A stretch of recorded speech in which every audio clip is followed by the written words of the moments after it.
The neural interface flickered crimson across Maya's temples as another assistant fled her laboratory. The third one, this month.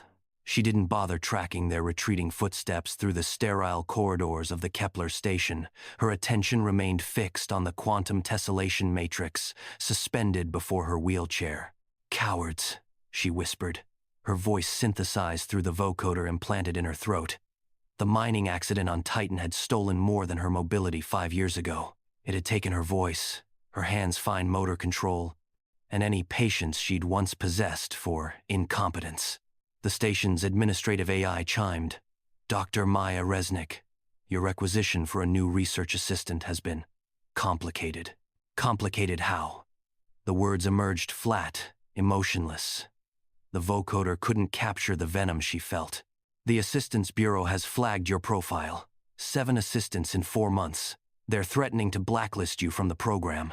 Maya's jaw clenched. Her research into faster-than-light communication through quantum entanglement was decades ahead of anyone else's work. But without hands to manipulate the equipment, without a voice to dictate notes in real time, she needed help. Help that kept running away. "They're sending someone anyway," the AI continued. "Former military. That's all they'd tell me." Adem arrived during the station's artificial night cycle. Maya sat in the darkness of her lab, the only illumination coming from the soft blue glow of suspended particles dancing in electromagnetic fields. She designed the experiment to run autonomously, but monitoring required constant attention her previous assistants claimed gave them migraines. "Dr. Resnick?" The voice was steady, unremarkable. "Lights, 20%, Maya commanded. The room brightened to reveal a man in his early 30s. Unremarkable, except for the way he held himself spine straight, eyes taking in every detail of the lab without apparent judgment. His left hand was synthetic, she noticed. Military grade from the Ganymede campaigns. "You're Adam, not a question." Adem Chen, former combat engineer, mechanized division. He met her gaze directly. Most people looked away from the neural interface, scars, or worse, stared. "I've read your published papers.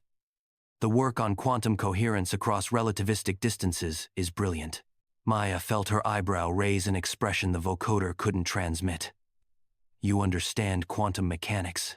I understand when something is revolutionary." He gestured to his synthetic hand. "This communicates with my neural cortex at the quantum level. Took me 3 years to convince military doctors I could handle the integration. I know what it's like when people assume you're broken." Something in Maya's chest tightened. She activated her wheelchair's mobility system, gliding closer. "The last assistant called me Dragon Woman in her exit interview. Said I breathed fire and expected perfection. Dragons guard treasures," Adam replied simply. "This work could change human civilization. Instant communication across light years? That deserves protection." He paused. "And I've worked bomb disposal under enemy fire. I doubt you're more dangerous than unexploded plasma mines." Despite herself, Maya felt the corner of her mouth twitch. "Start tomorrow, 0600. We're testing the coherent stability across simulated distances of 12 light years. I'll be here at 0530. Adem turned to leave, then stopped. "Dr. Resnick, the assistants who left, they didn't fail because you're difficult. They failed because they couldn't see past your disabilities to recognize your genius. That's their limitation, not yours." 3 months later, the laboratory hummed with activity that would have seemed impossible to outside observers. Maya orchestrated experiments through neural commands, while Adem's hands became extensions of her will. He anticipated her needs, adjusting calibrations microseconds before she requested them, preparing equipment for procedures she hadn't yet announced. "Coherence stable at 15 light years," Adem reported, his eyes on the holographic display. "Dr. Resnick, I think we've done it." Maya stared at the data streams. Quantum particles, entangled and separated by simulated distances that should have broken their connection, maintained perfect synchronization, information traveling instantaneously across impossible gulfs. The dream of faster-than-light communication, realized. "Run it again," she commanded. "Triple-check everything." Adam smiled. She'd learned to read his expressions over the weeks. Anticipation mixed with understanding. Already queued. And I've prepared the documentation for peer review, pending your approval. They worked through the night cycle and into the next day. When the results came back identical, proving the effect's reproducibility, Maya allowed herself a moment of something she'd almost forgotten. Satisfaction. They'll call this the Resnick-Chen effect, Adem said quietly. Just Resnick effect. You're the assistant. I'm the engineer who turns your vision into reality. Partner might be more accurate. His synthetic hand adjusted a magnetic containment field with microscopic precision. Besides, you can't get rid of me that easily. I've survived explosions, vacuum exposure, and military bureaucracy.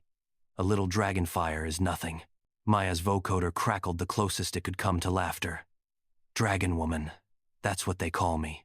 Dragons are powerful, Adem replied, meeting her eyes. They fly when others are earthbound. They see farther. They protect what matters. He gestured to the quantum array.